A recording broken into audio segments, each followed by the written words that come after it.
Welcome to the 2024 Economic Depression and Preparation Channel. I'm your host, Tony. Thank you for joining me on this Friday, March 8, 2024 edition. Please be sure to subscribe to this channel for the latest interpretation of financial data as it becomes available. Thank you for your support.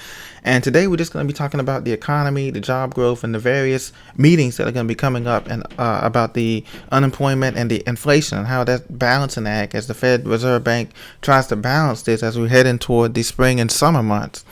Many people expect this economy to continue growing, but it's starting to stall out now. The good news is job growth. There is some job growth that's still happening. According to U.S. News and CNBC.com, U.S. job growth totaled 275,000 in February, but unemployment rose to 3.9%. Now, remember, this is the adjusted numbers. The real unemployment, as we know, according to SaddleStats.com, is well above 10%. But right now, the official numbers is just ticking almost to 4% now. So, as I said in the last video, the compromise between having a job and having low wages and having no job is pretty steep. And so even though people are having stagnant wages, they're thankful for, many Americans are thankful for a job, 1, 2, or 3 jobs, depending on what you're doing.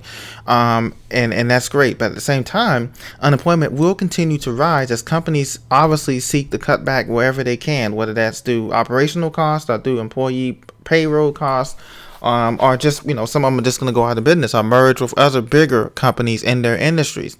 So as you can see here, just as I predicted last video, that unemployment rate has risen and it will continue to rise. The good news is that, like I said, we're still adding jobs, at least according to this report, officially, that we're adding jobs. And when wages are starting to stagnate, this is one of the things that I told you about last video that we're seeing now. Wages rose just 0.1% on the month, 0.1% below the estimate, and so that's not good. Healthcare led the way again with 67,000 jobs. Government again was a big contributor with 52,000 jobs, and obviously restaurants and bars added 42,000 jobs as people come out of this post-pandemic thing and people go on spring break vacations and different things like that. People are going to eat out regardless, and they're gonna enjoy themselves. So that's a strong trend.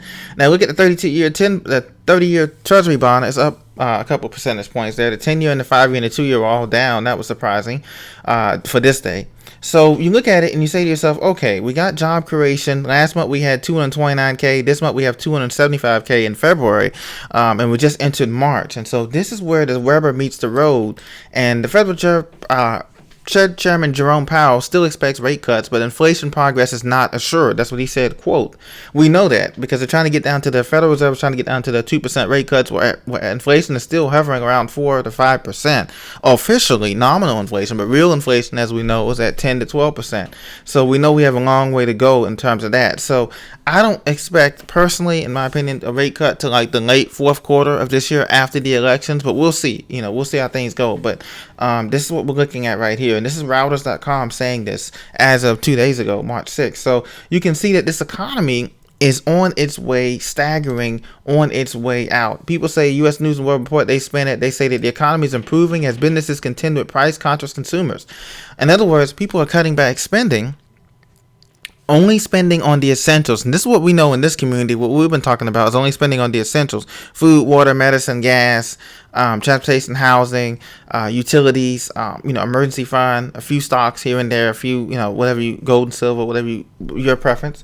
But people are only spending on the essentials. And this is going to be the theme for the next 2 years, I believe, beyond this election season into 2025 as this economy begins to stall. Because remember, there's no more stimulus. There's no more free money, easy money. The banks are tightening up the loan requirements and their credit scores. Remember, Americans' credit scores last month fell 2 points, an average of 2 points downward, which may not seem like a lot, but that tells me that, the credit is starting to begin to tighten up, personal, commercial credit. And, even if you got a lot of money and you're starting to get money, people say all the time, well, join a high yield savings account and all that kind of stuff. You have to make a lot of money into that, to get a decent return. If you have 100 or 200K sitting in a high yield savings account, what you're only getting maybe gaining maybe $100 or $200 off of that a month. I mean, that's not a lot of money. If you had that kind of money, you might not want to be keeping it in that, in my opinion, and spread out over several banks.